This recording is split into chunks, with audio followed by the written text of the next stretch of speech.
Esse é mais um Nefrotalks. Eu sou o Dr. José Neto, sou clínico geral e nefrologista aqui na cidade de Belo Horizonte. Sou diretor de inovação, ensino e pesquisa da Nefroclínicas BH e estou aqui recebendo meu amigo, irmão, sócio, grande parceiro, Dr. Fernando Lucas, diretor médico da Nefroclínicas. E a Nefro Academy, que é um braço da Nefroclínicas, nasceu com esse desejo de disseminar conhecimento em nefrologia. E a gente optou por estar começando a falar um pouquinho a respeito de diálise peritoneal. Já tive algumas conversas com o Fernando, semana passada com a Genaíne. Está juntando esse material. Eles ainda estão aqui no IGTV do Instagram, mas muito provavelmente nessa semana, não mais tardar na próxima, a gente abre aí, estreia nosso canal do YouTube, já com todas essas lives, com exceção da nossa primeira, que infelizmente a gente Uma perdeu, pena, Fernando. né, cara? Uma pena, mas vem muita coisa boa por aí.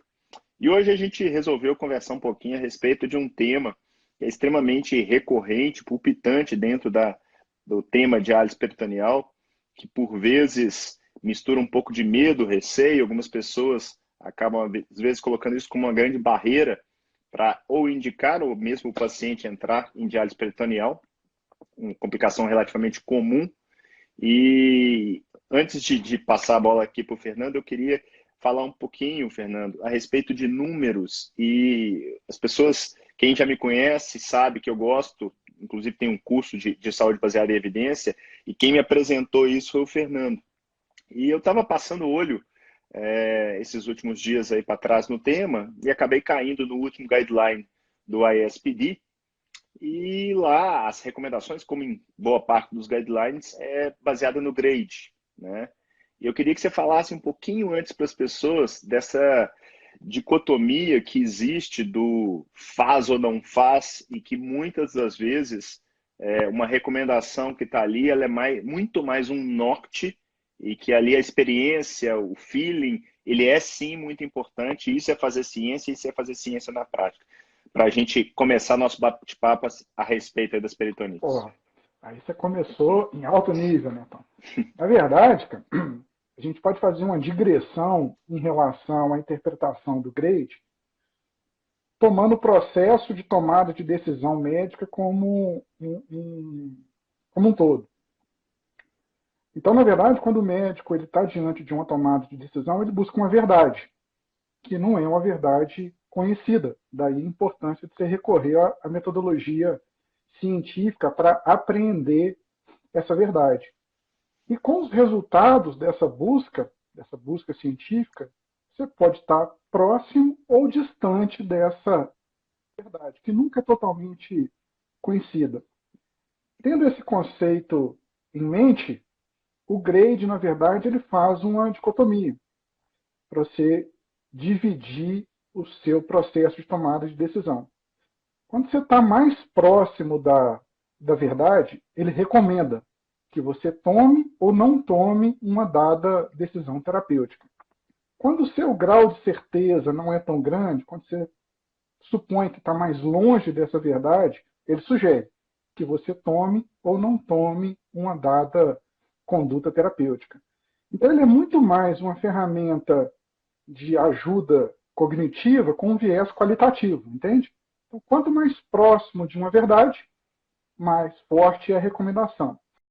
E quanto mais distante dessa verdade, mais próximo a gente vai estar de uma sugestão. Isso é importante, né, para além da questão filosófica, do pensamento médico, mas também por uma pegada prática, né?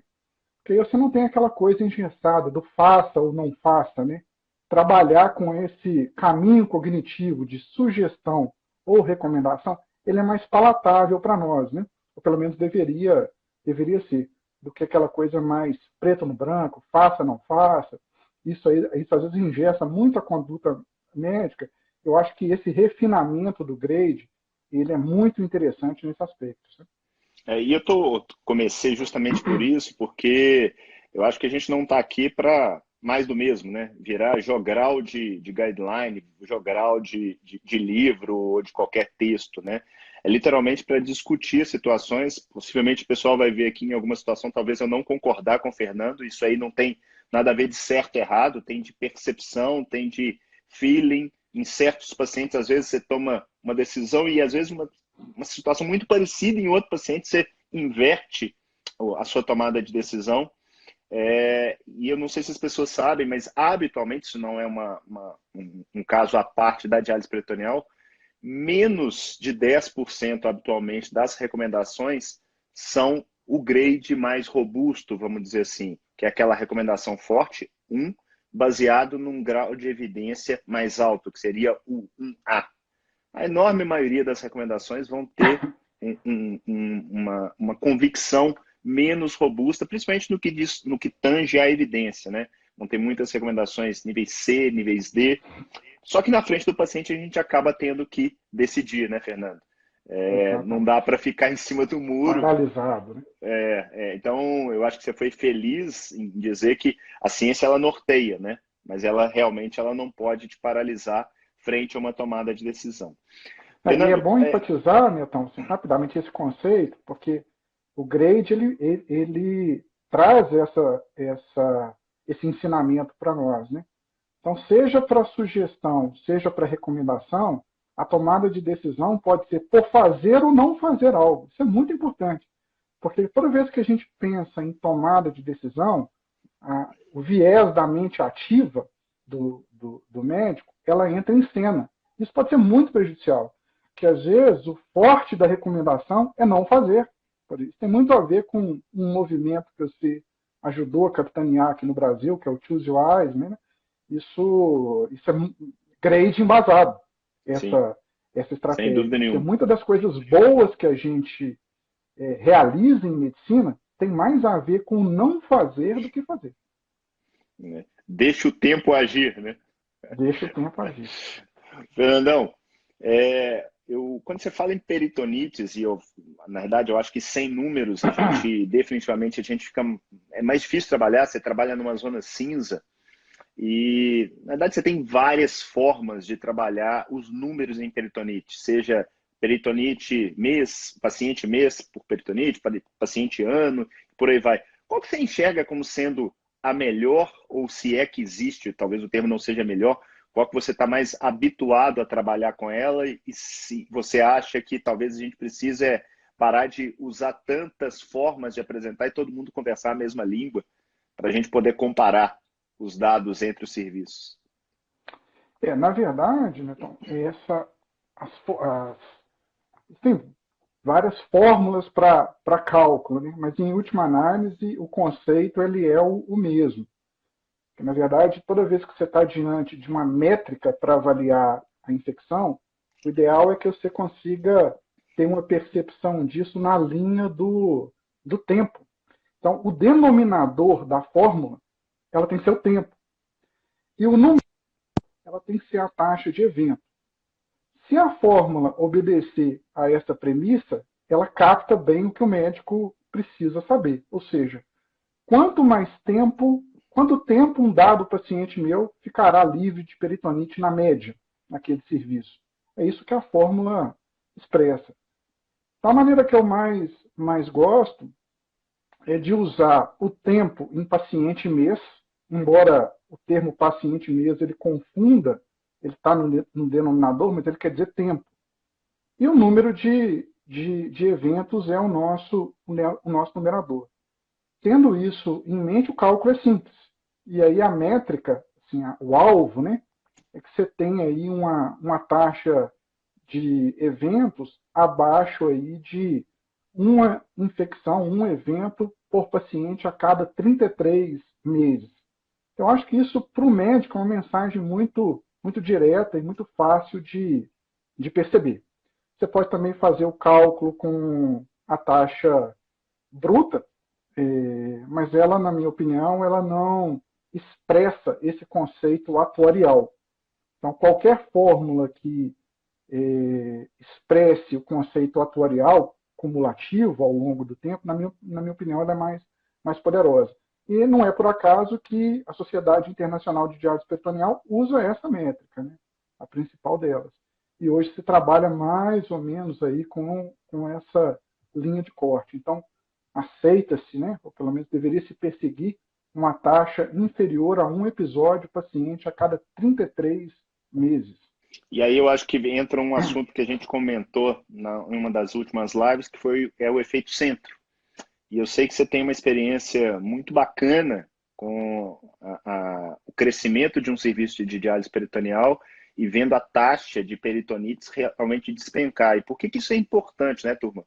Porque ela é um retrato do cuidado que se tem ali com o paciente, em última análise, inclusive da sobrevida da técnica. Né? Muita gente vê a técnica como algo fadado a durar pouco tempo, poucos anos, mas talvez o grande preditor disso seja essa taxa de peritonite. Queria que você contasse para a gente um pouquinho aí desses números e o que você vê em termos de quanto mais mexer, realmente mais experiência, melhores resultados tendem a acontecer. Então, o conceito do efeito centro, como a gente já discutiu na live anterior, ele é muito intuitivo, né? Isso vale para qualquer coisa que a gente faz na vida, mas é importante que a gente meça isso, né? O efeito centro, de fato, existe. E uma das métricas mais poderosas que a gente pode usar para perceber o efeito centro, ou seja, quem faz muito faz bem, é a taxa de peritonite. Isso é uma coisa bastante discutida, bastante sedimentada na literatura. E só para te dar um exemplo, a gente tem na Nefroclínicas um serviço de larga escala e o ideal é quando você faça a monitorização, a medida da peritonite, que você meça pelo menos uma vez por mês. Isso aí seria o ideal. A ESPD, a Sociedade Internacional, ela fala que pelo menos uma vez. Eu acho uma coisa assim, um prazo muito dilatado. O ideal é que você faça uma vez por mês para que dê tempo de você captar as mudanças e estabelecer plano de ação. Então, na Nefroclínicas, a nossa monitorização ela é mensal e a gente tem um episódio paciente a cada 154 meses. Então, você veja, o recomendado é que você tenha uma taxa, a linha de corte de 33 meses. Né? Então, para nós, a gente está aí com um valor 5 vezes melhor do que o recomendado pela Sociedade Internacional. Isso é importante, porque, como você disse bem no início, isso não é um número em si mesmo. Né? A peritonite, na verdade, ela impacta muito o andamento de um programa de diálise peritoneal, porque é a principal causa de abandono do programa. Além de agregar, além da saída do programa, ela agrega morbidades importantes, que às vezes são até desconhecidas ou eventualmente negligenciadas, como a perda da taxa de função renal residual, né, que é um bem muito valioso para o paciente. A peritonite tem um impacto nesse aspecto. Ela, na verdade, é um preditor de um evento mórbido futuro, devastador, que é a peritonite encapsulante, a peritonite esclerosante. Então, esse inimigo que está à espreita, ele precisa ser vigiado com bastante rigor, usando uma métrica bem definida, uma estratégia bem definida e um plano de ação bem definido, para que você possa sustentar um programa em larga escala. E aí a gente tem esse exemplo nosso aí de como é que você consegue contornar bem esse inimigo desafiador. Né? Antes de tratar peritonite, talvez, eu acho que você tem que olhar para dentro do seu balaio e ver o que fazer para prevenir. Eu acho que você acabou de dar um bom exemplo aí, que é a educação, né? Então, entra aí o papel da equipe multiprofissional, que a gente bate tanto nessa tecla e acredita realmente em como, no caso específico aí, a enfermeira é importante aí nesse treinamento e que sai, inclusive, buscando algum tipo de erro na técnica quando aparece um caso de peritonite. Fernando, você me escuta? Parece que saiu do ar. Deu Tá uma me escutando? travada aqui. Agora eu tô. Deu uma travada. Beleza?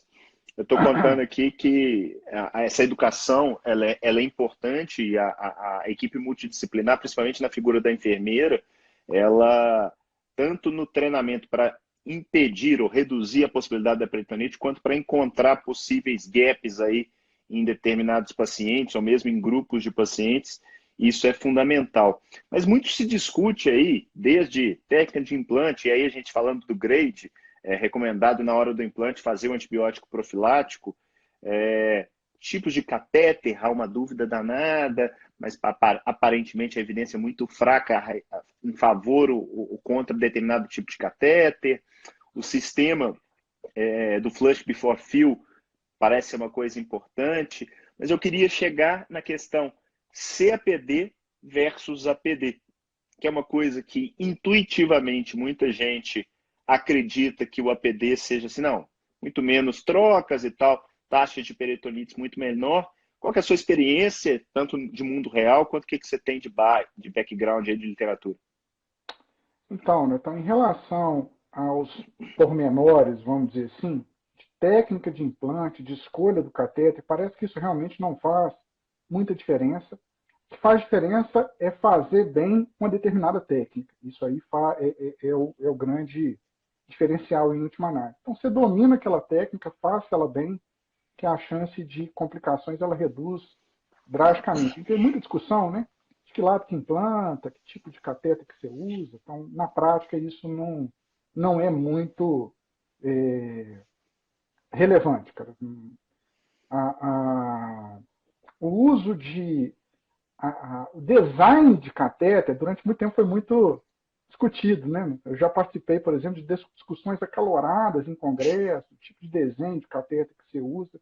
Isso parece mesmo uma questão de perfumaria, não tem maiores diferenças. E em relação ao método também, sabe? A literatura também ela já mostra há algum tempo que não há uma diferença significativa na taxa de infecção de pacientes em CAPD ou em pacientes infladoras, em DPA. Mas o ambiente dos estudos clínicos é um ambiente diferente, né? Tinha ambientes selecionados, com populações selecionadas, com centros de diálise selecionados, com enfermeiras treinadoras selecionadas. Então, isso precisa ser levado em conta na hora de extrapolar dados. No mundo real, você tem um viés de seleção para diálise automatizada que pode, eventualmente, favorecer a menor incidência de infecção.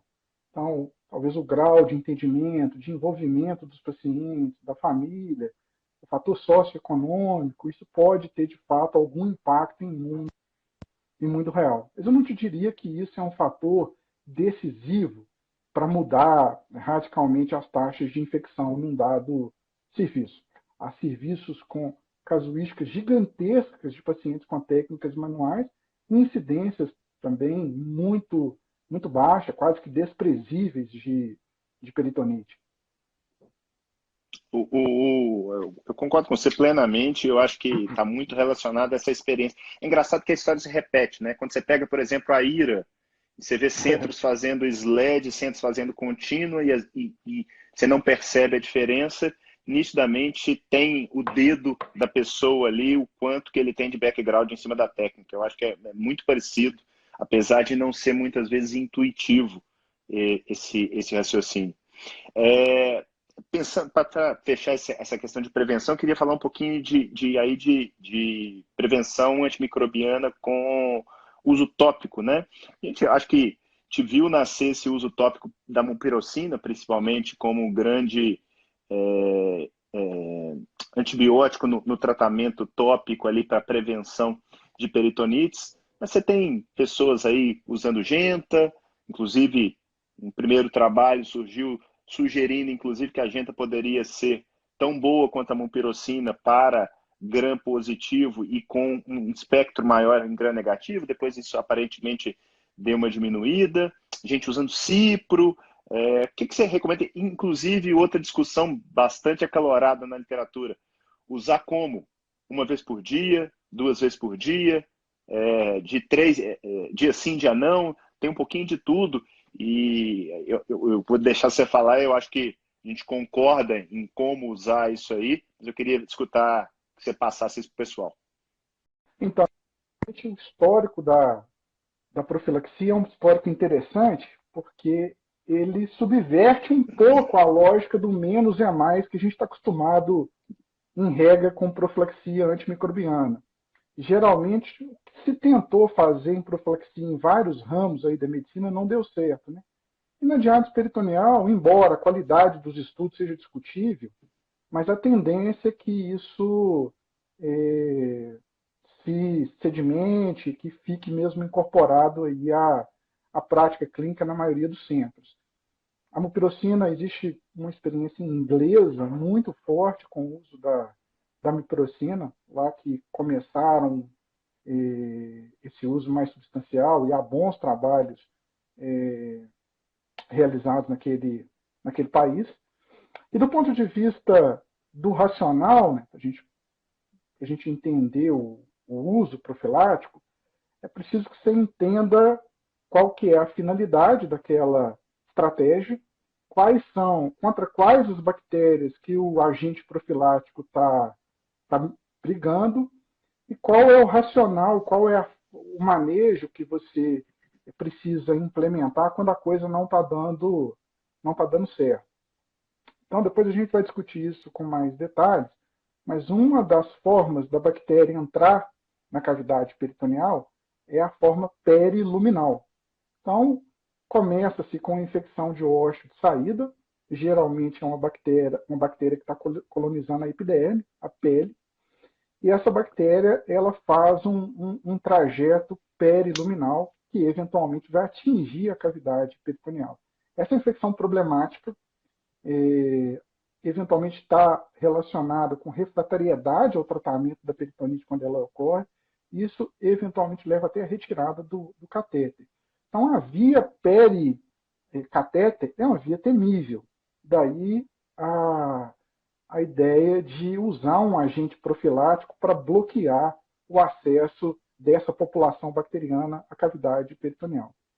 Se é uma bactéria de pele, você tem que contemplar, na verdade, os agentes mais prevalentes naquele sítio, que são os agentes gram positivos, principalmente os estafilocoagulase negativo, embora num percentual de pacientes você possa estar colonizado pelo Staphylo aureus. Então, o agente empregado, ele tem que ser um agente com ação anti-estafilocócica. Daí o uso sugerido ou preferencial da mupirocina.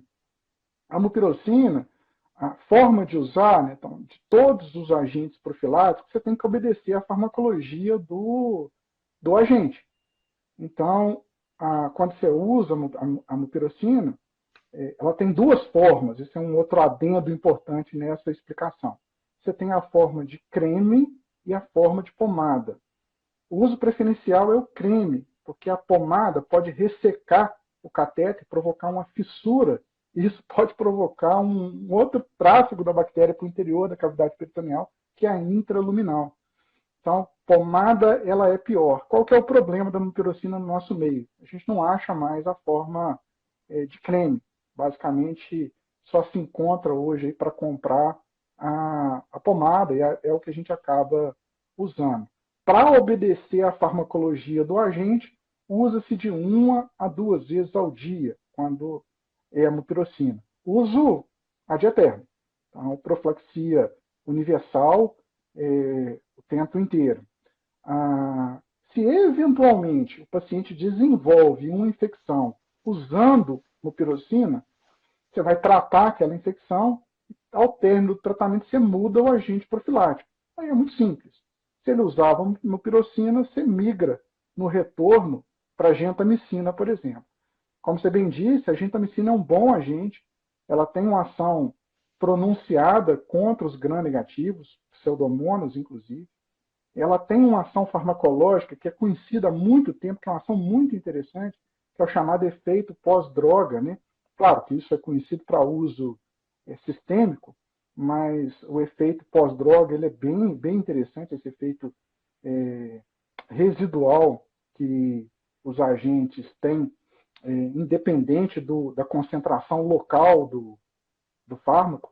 E a gentamicina, a posologia é 1 miligrama por grama Antes você tinha a garamicina, de seu tempo, né, Netão? A garamicina. A garamicina hoje você também não costuma encontrar para comprar. Então você tem que mandar manipular, ela é manipulável. E você manipula 1 miligrama por grama. Então você pode fazer um pote com 30 gramas, que vai dar para bastante tempo. E a gentamicina tópica, nessa posologia de 1 miligrama por grama, precisa ser usada duas vezes por dia. Com mupirocina e gentamicina, você resolveu a maior parte dos problemas. Agora vem algumas outras dicas, tá? Que aí são pegadas práticas. Às vezes você tem aquele paciente, principalmente com catéter novo, que começa a fazer um halo eritematoso, mas sem secreção. Uma coisa muito interessante de usar é peróxido de hidrogênio, água oxigenada, cara. Sem mais nada. Você usa água oxigenada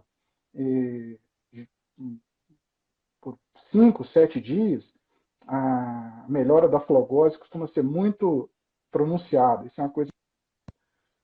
A outra são sítios, os ossos de saída crostrosos. Então, quando você tem crostra, ou um calo sem infecção, uma substância que você pode usar, ela tem uma ação principalmente, ela é um antisséptico, mas com ação principalmente antifúngica, que é a violeta de genciana. Você também vai lembrar disso aí. Ela era muito usada para tratar pereba. de muco cutâneo, chamado pereba, e o sapinho, né? Então a violeta, embora ela borre a pele, pode borrar um pouco o catéter, principalmente no sítio crostroso, é uma estratégia também interessante, costuma debelar aí o curso para uma infecção mais definitiva. Então, o peróxido de hidrogênio e a violeta de genciana são coisas que você pode ter na manga aí para cuidar bem do local de saída do catéter do seu paciente. Eu vou aproveitar as perguntas e os comentários da turma aqui. A Reisla está comentando aqui a respeito do grade. E olha que coisa interessante. O grade para uso da mupirocina tópica, que é normalmente a mais recomendada, no guideline do ASPD de peritonites, ele é um A. Mas no de profilaxia e de infecções relacionadas ao catéter, que a gente está falando de infecção de túnel, exsite, ele já é um grade 1B. Então, os próprios autores eles acabam discordando e corrobora aquilo que você colocou no início, né? A gente não pode usar isso de uma maneira exata, ela é muito mais norteadora do que tudo. Uma outra coisa que me veio à cabeça, Fernandão, e que eu lembro disso muito em voga um tempo atrás, é o que usar para limpar o catéter. Pode ser água e sabão, ou precisa ser clororhexidine, pode ser PVPI, o que vai ser melhor, né? Isso, eu lembro de ter saído alguns trabalhos, não sei se você vai lembrar, alguns RCTs, que mostraram melhora de desfecho local, mas sem mostrar melhora nas taxas de peritonites. E acaba que o bom e velho menos é mais, eu acho que nesse caso aí funcionou muito bem. Então, uma higienização bem feita aí com água e sabão e depois o uso do antibiótico tópico resolve bem a questão. E uma última questão relacionada baseado Desculpa, Fernando, não escutei. Então, tem alguns centros que, baseado aí nesses estudos com o uso de antisséptico local, ainda utilizam aquela prática de fazer uma limpeza no local de saída do catéter 1 a 2 vezes por semana com PVPI. Mas isso não é uma coisa universal. Na nefroclínicas a gente não realiza. Eu acho que nesse caso aí, menos é mais. Beleza.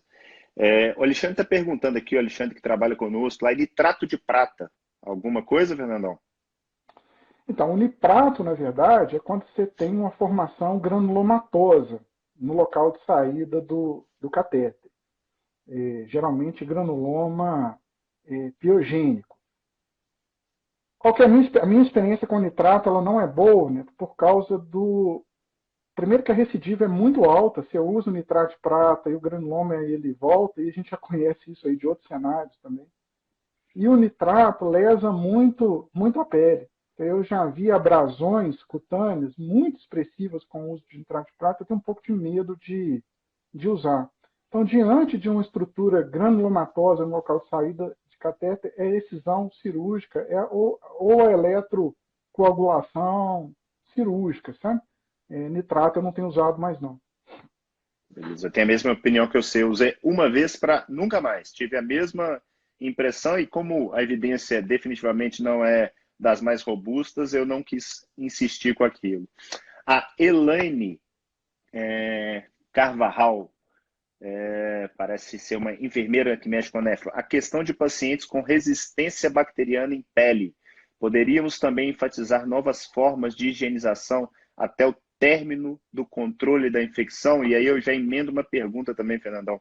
O grande medo do uso dessas formas tópicas é o aparecimento de resistência bacteriana, né, pelo uso ad eterno dessas medicações. A literatura ela não conseguiu demonstrar isso. Qual que é a sua experiência no seu dia a dia? Você passou a ver mais multiresistência nas poucas peritonites que você acaba vendo? Não. Parece que a questão da resistência ela não é um problema. E como eu disse, se eventualmente você tem um episódio de infecção de local de saída na vigência de uma profilaxia, provavelmente o agente ficou resistente ou não está coberto, você troca o profilático depois, entendeu? Então isso em si não é um problema. Então a resistência não é um obstáculo para a gente, para uso prolongado, não. Show. Fernando, talvez uma das coisas mais recentes que eu falo assim, não, eu trouxe para a minha prática clínica nos últimos anos em DP foi o uso de antifúngico profilático nos pacientes com peritonite. Você tem usado e usando fluconazol, nistatina, tanto faz, como, quando?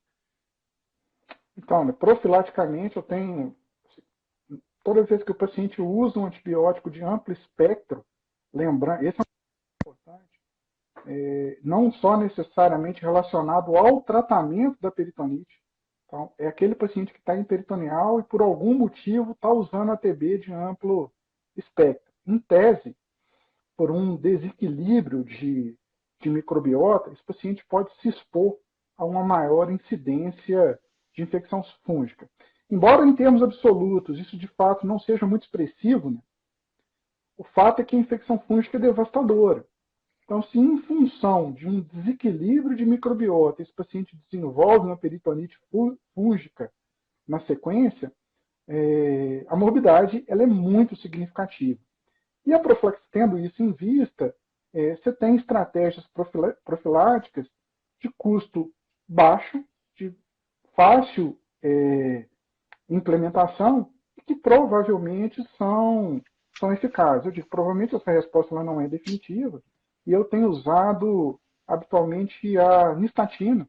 Ela é barata, ela é fácil de usar, vai pegar a cândida, que é o agente mais prevalente, geralmente a cândida albicans, e você usa, na verdade, 1 ml da solução de nistatina oral, o paciente engole no conta-gotas, né, aspira o conteúdo de um conta-gotas e engole de 8 em 8 horas, durante todo o período de uso do antibiótico profilático. Então, eu tenho feito isso de maneira universal para os pacientes.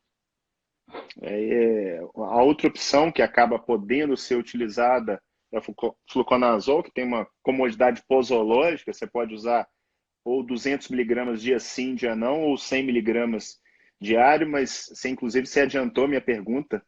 Eu ia falei da peritonite, mas eu concordo com você que o problema não é a peritonite, realmente é o uso antimicrobiano, normalmente mais de 24 horas já está recomendado aí fazer essa prevenção justamente por isso, né? O custo-benefício aí de uma peritonite fúngica realmente pode ser uma catástrofe para aquele paciente. Então, realmente é um negócio que eu trouxe para a minha prática clínica nos últimos anos. Tem mais Isso é uma uma pergunta coisa, aqui Netão, sobre que às prevenção. vezes Pode falar, isso é uma coisa Fernando. que é esquecida às vezes, cara, assim, é aquele paciente que está fazendo o curso de um ATB, está tratando uma pneumonia, por exemplo, um paciente peritoneal. E ele começa a evoluir mal do ponto de vista abdominal e o médico tem a falsa sensação que aquele paciente já está coberto com antibiótico. Sempre lembrar da possibilidade da superposição de peritonite fúngica. Então, todo paciente que está tratando um determinado foco, não peritonite, que por algum motivo não vai bem, e não necessariamente ele vai ter localização infecciosa, pensa na possibilidade de uma superposição fúngica. Esse é um diagnóstico aí extremamente importante que precisa ser feito com celeridade. Que é algo que nós vimos muito como intensivistas, né? Esse Demais, barriga demais. mexida Exatamente. e antibiótico de larga Exatamente. espectro, pensa em fungo. Tem uma pergunta aqui para trás da Thalita, deixa eu ver se eu acho aqui. Visita domiciliar no contexto social brasileiro, papel na prevenção de peritonite, Fernando? Assim, na verdade, eu até estenderia esse conceito. É o papel da educação. A visita domiciliar, ela entra como um braço da estratégia da equipe educadora. Então, se for necessário, ela precisa ser feita, dadas as particularidades que a gente tem no nosso país, mas aí o conceito, na verdade, por trás disso é que uma boa educação pré-implante ou durante o processo de treinamento, ele é profilático para peritonite. Então, isso aí não tem a menor dúvida. E eu te diria, Neto, que do ponto de vista de peso, seja das coisas mais importantes nessa média ponderada que a gente faz aí em relação à prevenção. Então, é o papel da equipe educadora. Isso aí é fundamental. Tanto do ponto de vista da prevenção do primeiro episódio de infecção, da prima infecção, mas também da recorrência. Porque toda vez que o paciente tem um episódio de peritonite, você deve retreiná-lo. Não fazer o retreinamento é uma má prática, sabe? Então, o treinamento ele tem lugar nesses dois papéis, tanto na primo prevenção, vamos dizer assim, como na prevenção da recorrência. E eu acho que a gente começou falando a live a respeito de números, né? Os números não mentem. Então pode ter serviço que faz a visita domiciliar e tem bons resultados, e pode ter gente que não faz a visita domiciliar e que também tem bons resultados. Então eu acho que o fator de confusão aí atrás, eu concordo com você, que é a educação. Fernando, quando a gente entra na questão do manejo propriamente dito, classicamente a gente considera 3 critérios aí para o diagnóstico de uma peritonite relacionada a DP, que é a clínica, né? Dor abdominal, turvação de líquido, alteração da celularidade, que na realidade tem gente que trata como a celularidade de leucócitos, tem gente que usa tanto isso quanto o percentual de neutrófilos, isso pode variar um pouquinho aí de acordo com o método, mais ou menos, e uma cultura positiva do efluente. Só que essa cultura vai demorar para sair. Então a gente tem basicamente para aquele diagnóstico imediato a questão da celularidade e a questão da clínica. E o critério diz que você teria que ter 2 de 3 critérios, que eu particularmente acho que confunde muitas pessoas, porque a pessoa fica esperando que tenha os 2 critérios. E às vezes você tem um quadro clínico que está escarrado do ponto de vista clínico e o resultado às vezes está vindo ao contrário, ou vice-versa. Queria que você falasse um pouquinho desse perigo de ficar engessado nesses critérios fixos para diagnóstico. Então, na verdade, então, é muito difícil que você não atinja 2 de 3. Pelo seguinte motivo: do ponto de vista do quadro clínico, a especificidade desses dois elementos que você destacou, ela é muito alta. A especificidade da dor abdominal é de 90%, em torno disso. E a especificidade da turvação é de 99%. Ou seja, diante da presença de um desses elementos, a probabilidade da infecção é muito alta. A gente chama isso aí de valor preditivo positivo do achado clínico.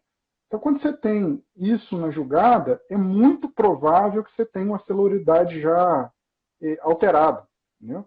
Se tiver alterada, você de fato tem que duvidar dela. E aí o dado clínico, ele, na minha opinião, ele pesa muito mais.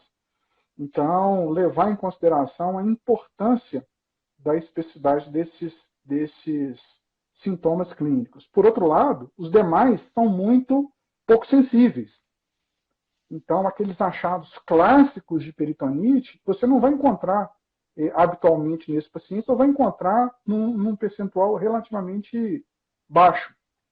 Então, o que você tem que perseguir mesmo e valorizar é a turvação, que é um sinal cardinal, e a dor abdominal, que nem sempre é muito característica, sabe? Às vezes é uma dor frustra, ele é um incômodo. Então, quando você conhece o seu paciente, você consegue, você tem a evolução longitudinal dele, você consegue perceber que ele não está bem, sabe? Que o abdômen dele não tá bem. E essa percepção ela precisa ser muito valorizada, porque você não tem necessariamente, pelo menos no início, aquele quadro florido, né, da dor abdominal típica das peritonites. Portanto, diante desses dois sinais aí, você desconfia se não vier uma celularidade alta. E como você disse, o ponto de corte é esse mesmo, sendo que, em regra, você tem mais 50% de polimorfo nuclear. Então, acima de 100 células por microlitro e mais de 50% de polimorfo. Embora você possa ter situações muito raras, excepcionais, com peritonites eosinofílicas, monocíticas, mas do ponto de vista prático, elas são neutrofílicas em regra. E eu estou lembrando, Fernando, eu tive uma vez, por causa de turvação, o paciente tinha um quadro clínico muito atípico, ele não tinha dor, mas tinha essa turvação, e eu sou daqueles que, na dúvida, eu prefiro o ProRel, eu começo a tratar e depois, se for o caso, eu volto atrás. E aí eu fui estudar a situação, esse cara ele usava um bloqueador de canal de cálcio, e o bloqueador de canal de cálcio tinha relação com a turvação do líquido. Ele tinha usado há pouco tempo, entrado há pouco tempo, o cardiologista tinha passado para ele, e eu não conhecia isso. Então, é um caso que foi muito marcante na minha cabeça, mas a mensagem que eu gosto de deixar para a turma é: na dúvida, trata. É melhor trata, mesmo que você esteja errado, e tira precocemente. E aí eu vou entrar já numa seara que eu vivi durante muito tempo: peritonite com cultura negativa. Peritonite, cheguei a trabalhar com 50%, 60% de cultura negativa. E a técnica que é recomendada é uma técnica que às vezes os laboratórios têm dificuldade de fazer, que você precisa centrifugar 50 ml do líquido, e a centrífuga parece que ela não tem muito uso dentro dos laboratórios, então não é um negócio tão fácil de se conseguir. E a outra coisa é o uso em garrafas de hemocultura. Você consegue melhorar muito a acurácia dos seus resultados. Então, você vê isso como algo importante, principalmente na hora que você está tendo um quadro maior no número de peritonites, para guiar o tratamento e talvez buscar algum fator de modificação? Esse é um ponto aqui prático, fundamental para todo mundo que vai mexer com diálise peritoneal. Esse diálogo com o laboratório ele é fundamental, porque, de fato, o rendimento das culturas ele é baixo, sabe? Ele acaba sendo um marcador de qualidade do serviço. Então, o que se recomenda aí é que você não deva ter mais do que 20%, 30% de culturas negativas. Então, se isso estiver acontecendo num determinado serviço, tem que sentar com o seu laboratório, com o microbiologista e discutir. A técnica, realmente, a centrífuga é uma centrífuga especial, vamos dizer assim. Você precisa centrifugar o material a 3.000 G por 15 minutos. Isso pode parecer uma pagelança, mas não é. É importante que aí você consegue um sedimento bem feito. E aí aquele sedimento, como você disse, ele é ressuspendido com salina. Você mistura com 3 a 5 ml de salina estéril. E essa nova solução é inoculada, preferencialmente num meio sólido e num frasco de hemocultura. Se puder ser uma cultura automatizada, um Bactec, melhor ainda. Mas, se não tiver, pelo menos num frasco de hemocultura e num meio sólido. Se o laboratório não tiver a centrífuga, você ainda tem uma opção. Você pode deixar o material, ele se decantar ali, sedimentar por 8 horas, e você consegue uma amostra significativa daquele sedimento para você ressuspender da mesma maneira que eu te disse. Então, caso não exista a centrífuga, não seja possível, você ainda pode fazer para o método gravitacional a obtenção desse sedimento. Sabe? Mas fica atento. Se você está obtendo muita taxa de cultura negativa, está errado. Isso faz toda a diferença na condução do tratamento, e eu te diria até que do próprio programa, viu, né? Beleza, Fernandão. Vamos lá, gente. O assunto é longo. Eu quero entrar agora na parte de tratamento específico. Talvez, eu não vou querer, longe de mim aqui, querer conversar com você das várias possibilidades, mas qual que você vê como sendo o grande norte na escolha do seu tratamento empírico? O paciente chegou no seu serviço, suspeita clássica de peritonite, vou começar a tratar. Gram positivo, gram negativo, só gram positivo? Como é que você vê essa situação? Então vamos lá. Então, quando você está fazendo a análise inicial do material, além da, da citometria, você também pede uma análise do GRAM. Ela ajuda pouco do ponto de vista da seleção bacteriana, porque a sensibilidade do GRAM é muito baixa. Mas ela tem um papel importante já de cara, quando a gente está largando o tratamento, né, que é quando ela identifica fungo. Então, se você identificou fungo no GRAM, provavelmente Cândida, você fica atento, porque talvez você vai ter que ser muito precoce aí na sua abordagem em relação à retirada do catéter. Então, esse é o papel do GRAM, inicialmente. A abordagem empírica, ela, na verdade, deve contemplar os agentes mais prevalentes das peritonites. Então, você tem que ter uma cobertura antistafilocócica e você tem que ter uma cobertura para GRAM negativo. Então, esse aí é o racional que sustenta a escolha empírica. Tem que cobrir gram positivo e gram negativo. O gram positivo, obviamente, mais comum é o estáfilo. Feito isso, você deve ter em mente uma estratégia protetora da função renal residual. Então, como, por exemplo, o nosso programa na Nefroclínicas é um programa que, em boa parte, contempla a peritoneal como primeira escolha, portanto, são pacientes com um nível muito significativo de função renal residual, a gente protege esse tesouro. Então, para nós, quando a gente vai escolher o agente empírico, a gente opta por agentes não nefrotóxicos. Então, na prática, a escolha ela vai se recair na cefazolina e na ceftracidima no nosso protocolo. Você vai ver inúmeras variações na literatura, mas esse é o nosso racional. Então, cobrir gram positivo, gram negativo e preservar a função renal residual. Começou o esquema de antibiótico. Tem alguns detalhes importantes, né? É questão posológica, não vou entrar aqui no assunto, mas toda vez que o paciente tiver uma boa função renal residual e joga para cima a dose do antibiótico, em 25%.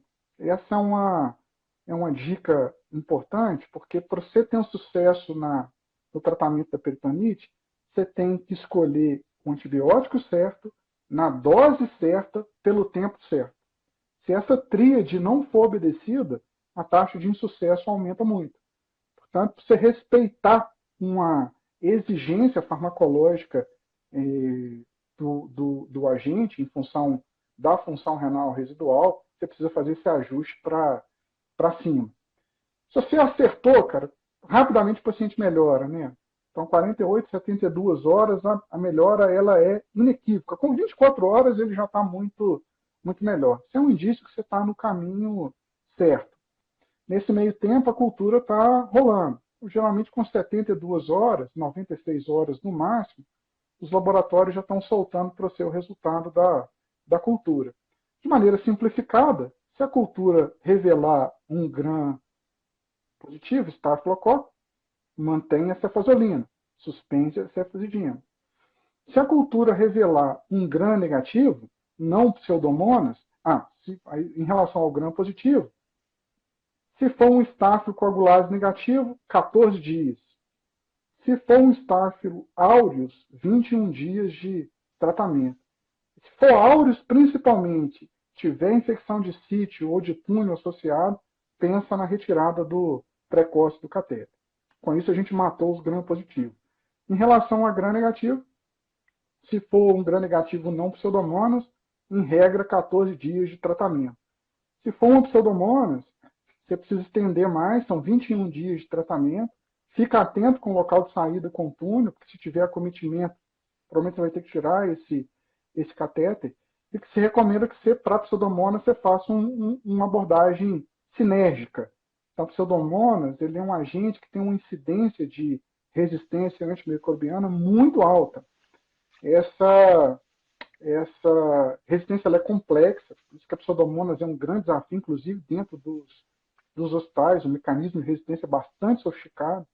E esse é o racional que sustenta o uso de duas drogas, obviamente com cobertura anti-pseudomonas. Então, nosso paciente já está usando ceftazidima, você deve associar uma outra droga antistafilocócica, que pode ser por via oral ou uma outra por via venosa. Então, por praticidade, geralmente eu associo quinolona, ciprofloxacin, por via oral. A estratégia sinérgica, ela deve durar aí 5, 7 dias. Você não precisa manter o sinergismo durante todo o tratamento. Com 5 a 7 dias de sinergismo, você tira uma das drogas, geralmente a droga oral, e mantém a terapia venosa por 21 dias. Polimicrobiano, cara. Fica atento à coisa da barriga do paciente, você tem que buscar complicação intraabdominal. Método de imagem é obrigatório, já sugiro de cara ir para tomografia. 4, 5 dias de tratamento, o paciente não respondeu e você está com o antibiótico certo, na dose certa, é importante enfatizar isso, pensa em tirar o catéter. Grosso modo, é a forma como a gente faz lá na clínica. E você acha que tem vários, o pessoal costuma usar vários conceitos, né? Peritonite refratária, recorrente, repetitiva e tal, mas talvez, pelo menos no meu olhar, essa que você falou, que é a refratária, é a mais importante, que é aquela que literalmente leva para o buraco. É aquela que até 5 dias, óbvio que isso é um norte, não é um número cabalístico, né? Se por acaso você estiver usando antibiótico numa dose mais baixa ou aparecer um multiresistente, isso pode ser tratável com a modificação, com o ajuste da posologia ou mesmo da droga. Então, essa peritonite que ela não se resolve ali com os 72 horas, eu acho um belo corte assim para estar fazendo uma reavaliação, tanto clínica, quiçá laboratorial, e 5 dias para falar assim, ó, cara, se não melhorou, pensa seriamente em estar dando um próximo passo, que É pode uma ser coisa sim. importante, do laboratório, cara, que é uma ferramenta às vezes pouco utilizada, é o segmento com citometria, né? A citometria é um marcador do grau de inflamação peritoneal, fácil de fazer, o laboratório te solta isso aí em pouquíssimo tempo. Então, o acompanhamento com citometria também, repetir a citometria com 72 horas é outra ferramenta valiosa que eu uso com muita, que é uma coisa mais objetiva, né? Você entender aí como é que está evoluindo a inflamação do peritônio. Show. Nós não estamos caminhando para o final, eu queria te perguntar mais uma coisinha para a gente fechar isso, que é quando tirar catéter? Quando você realmente fala assim, ó, não deu, não vou ficar velando defunto, como você gosta de dizer. Vou te dar uma resposta que os bons entendedores entenderão, né? A indicação da retirada do catéter é pensar nela. Então, toda vez que você está conduzindo um paciente seu em peritonite, você pensou que tem que tirar o catéter, respeita esse filho. Eu resumiria dessa maneira. Boa. Muito bom, Fernandão. Muito bom. Fernando, eu acho que a gente conseguiu cobrir bastante o tópico aí. Eu acho que demos um ampassã a respeito daquilo que a gente trabalha dentro da Nefroclínicas, sem esquecer a ciência que a gente tanto preza por ela. Então, obrigado aí pelo seu tempo, obrigado aí à turma por ter nos seguido aí ao longo dessa live. E semana que vem, Fernandão, tem uma live, um convidado surpresa, que eu não vou contar para a turma, não, mas Opa, é aí até eu fiquei curioso. um convidado da pesada, Fernandão. Um cara que realmente é uma grande referência brasileira na diálise peritoneal e eu tenho certeza que vai agregar demais. Nós vamos falar sobre metabolismo de carboidrato dentro do cenário da diálise peritoneal, que é uma coisa que ele ama Opa, conversar. imperdível, hein? Legal. Bacana. Fernando, obrigado. Se você quiser dar o seu último recado aí, a gente tem uns minutinhos. Então, eu que te agradeço. Eu acho que o tema é extremamente vasto, né? A gente tentou dar uma pegada prática. A gente tem um protocolo lá na clínica, quase tudo isso que a gente comentou está escrito nesse protocolo, e num momento oportuno a gente vai publicar esse protocolo, né, Tom? Vai dar uma revisada, fazer uma elaboração nele, e nós vamos dar uma publicada nesse protocolo, que ele capta muito disso, dessa nossa vivência com o MBE, mas também espelha a nossa prática. Assim. Então a gente vamos publicar e colocar isso aí para a turma dar uma avaliada. Beleza, show de bola.